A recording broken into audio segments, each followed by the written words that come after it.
জামাত ইসলামী একটি বড় রাজনৈতিক দল হিসেবে আমরাও আমাদের পক্ষ থেকে সরকারের এই আহ্বানে সাড়া দিয়ে আমরা প্রথম পর্যায়ে কিন্তু সরকারের বিভিন্ন রাষ্ট্রের বিভিন্ন অর্গানিক বিভাগের ব্যাপারে আমাদের লিখিত সুপারিশ আমরা পাঠিয়েছিলাম। এরপরে যখন রাজনৈতিক দলসমূহ এবং স্টেক হোল্ডারদের কাছ থেকে ওনারা মতামত পেলেন, সেই মতামতগুলোকে ওনারা কনসলিডেট করে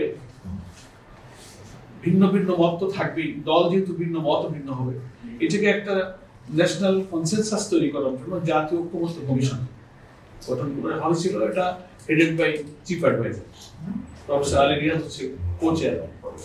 ওনারা এই সমস্ত দলের মতামতগুলো বিশ্লেষণ করে ওনারা একটা মতামত তৈরি করেছে জাতীয় ঐক্যমত্য কমিশনের মতামত, সেটা সংস্কারের উদ্দেশ্যে। সেটা আবার পলিটিক্যাল পার্টিদের কাছে পাঠিয়েছেন যে এই ব্যাপারে আপনাদের কাছে।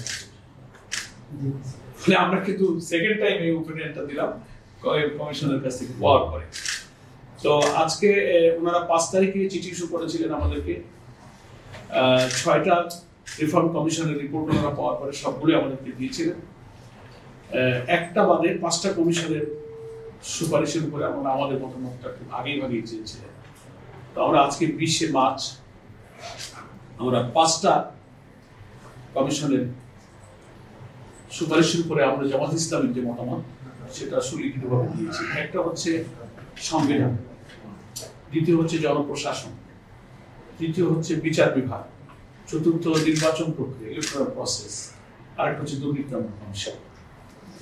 এই 5টার উপরে আমরা আমাদের দলের অর্থাৎ জামাত ইসলামের সুচিন্তিত মতামত আমরা দেওয়ার চেষ্টা করেছি।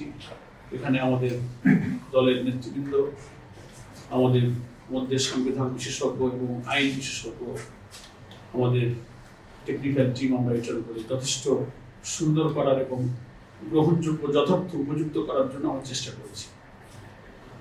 তো সেই 5 তারিখ থেকে ধরুন আজকে 20-15টা দিনের পিছনে আমরা সময় দিয়েছি আমাদের নেতৃবৃন্দ এবং আমাদের জামাত ইসলামের সম্মানিত আমির ডক্টর শফিকুর রহমানের সভাপতিত্বেই আমাদের যেটা অ্যাপেক্স বডি আছে দলের নির্বাহী পরিষদেই এই সুপারিশ মানাগুলো বারবার পর্যালোচনা হয়েছে। আমরা সেখানে সুন্দর বিনিয়োগ করেছি এবং ওনাদের পাঠানোর প্রফার্মা অনুযায়ী আমরা সেটা কোনোটার পক্ষে মত, কোনোটা আংশিক, কোনোটা নতুন কোনো মতামত বা কোনো সুপারিশ অথবা একমত নই, এসব অপশন ওখানে ছিল।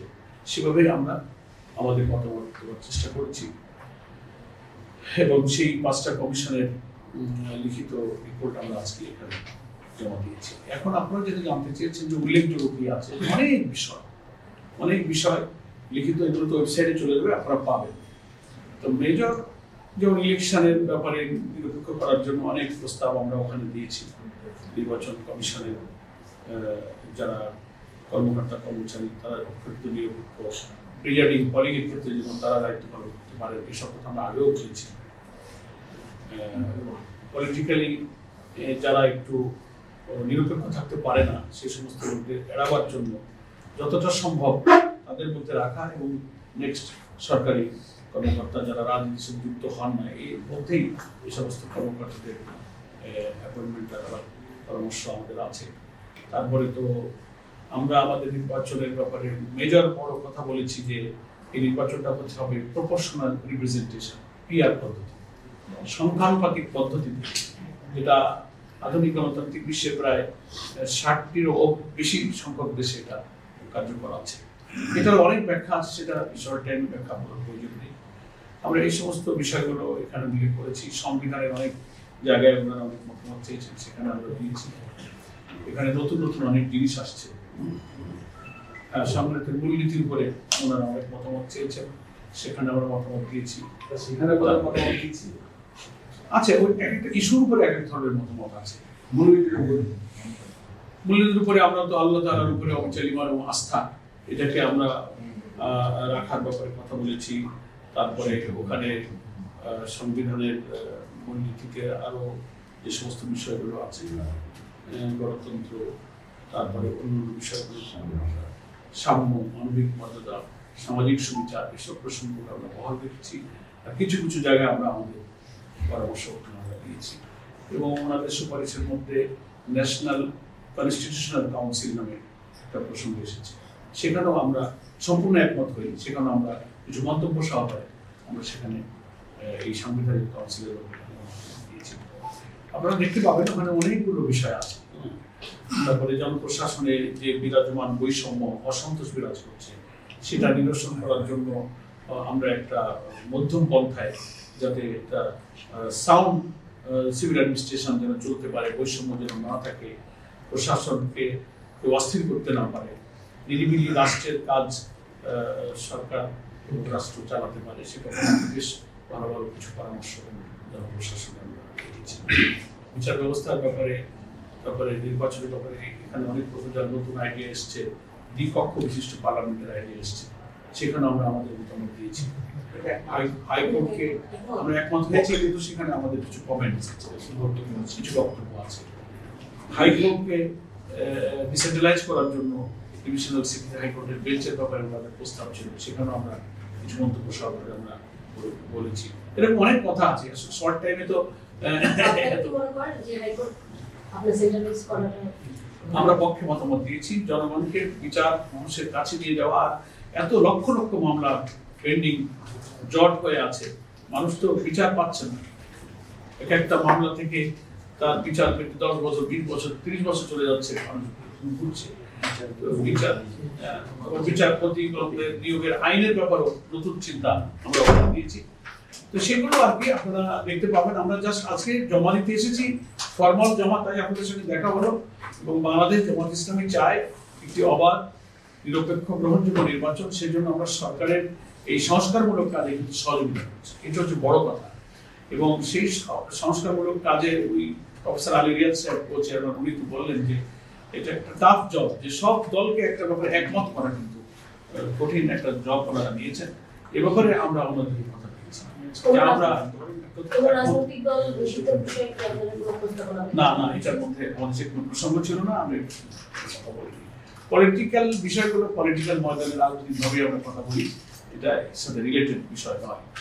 তো আমরা সরকারকে সংস্কার, অন্তত নির্বাচন নিরপেক্ষ করে একটা সুন্দর রাষ্ট্রের রাষ্ট্রপতি, প্রধানমন্ত্রী, সাংবিধানিকভাবে কাঠামোগুলোতে যে সমস্ত দর্শন ছিল, ক্ষমতার ভারসাম্য ছিল না, এগুলোকে ফিরে আনার ব্যাপারে আমরা খুব সমর্থিত করে ভালো কিছু পরামর্শ আমরা মতামত দিয়েছি। মতামত দিয়েছি, আমরা রাখার পক্ষে বলেছি, কিন্তু সেখানে আমাদের কিছু ব্যাখ্যা আছে।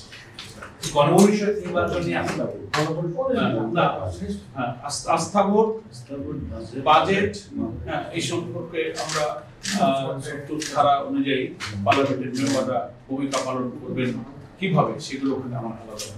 কমনলি ওটাকে আমরা মেনে নিই, প্রোভাইডেড হচ্ছে কন্ডিশন। গণপরিষদ নির্বাচনের ব্যাপারে কথা হচ্ছে, জাতীয় সংসদ নির্বাচন আগে গণপরিষদ মানে কনস্টিটিউশন আবার নতুন করে তৈরি করা হয়েছে, এই ক্ষেত্রে আপনাদের মতামত কি গণপরিষদ নির্বাচন? গণপরিষদের ব্যাপারে তো 2-3 রকম মতামত আছে। আমরা গণপরিষদটা প্রয়োজন হয় একটা দেশে, একটা নতুন সংবিধান প্রয়োজন হলে একটা কনস্টিটিউটিভ কাউন্সিল গঠন করা হয়, গণপরিষদ। তো সেই কাজটা অনেক সময় পার্লামেন্টও করতে পারে, প্রয়োজন গণপরিষদও হতে পারে, সবটারই সুযোগ সেখানে আছে। তা আমরা এগুলোকে সম্মিলিত করে আমরা মনে করেছি যে আমাদের তো একটা পার্লামেন্ট এখন বিদ্যমান আছে, এক একটা দল নতুন গঠিত হলে তাদের নতুন কিছু কর্মনীতি, কর্মসূচি, পলিসি থাকতেই পারে, এটা কোনো দোষণীয় বিষয় না। সে ব্যাপারে আমরা আমাদের কিছু মতামত দিয়েছি, গণভোটের ব্যাপারে আমরা আমাদের মতামত দিয়েছি। এইভাবেই আমরা সংস্কার কার্যক্রমটা হওয়া দরকার। আমাদের 5ই আগস্টের অর্থাৎ জুলাই অভ্যুত্থানে এই দেশের মানুষের যে চেতনা, এই যে 2000 মানুষের জীবন দান, 30,000 মানুষ আহত হয়েছে, এটা চেতনার ভিত্তিতে তারা জীবনে ফ্যাসিবাদকে বিজয় দেওয়া, কর্তৃত্ববাদী শাসন না হওয়া, লুটপাট, অনাচার, সাংবিধানিক কাঠামোগুলো সবকিছুকে তছনছ করা হয়েছে, পলিটিসাইজ করা হয়েছে, করাপ্ট হয়ে গেছে। এইগুলোকে সুন্দর করে সাজাবার জন্য আমাদের কিন্তু একটা জাতীয় ঐক্যমত্য আছে, স্বাধীনতা, সার্বভৌমত্ব, আমাদের গণতন্ত্র, আমাদের দুর্নীতি বিরোধী যে দৃষ্টিভঙ্গি, এইসব যে জাতীয় ঐক্যমত্যের কমন ইস্যুগুলোতে আমরা যেন একমত হয়ে যেতে পারি, আমাদের মতামতের মধ্যে সেই চেতনাই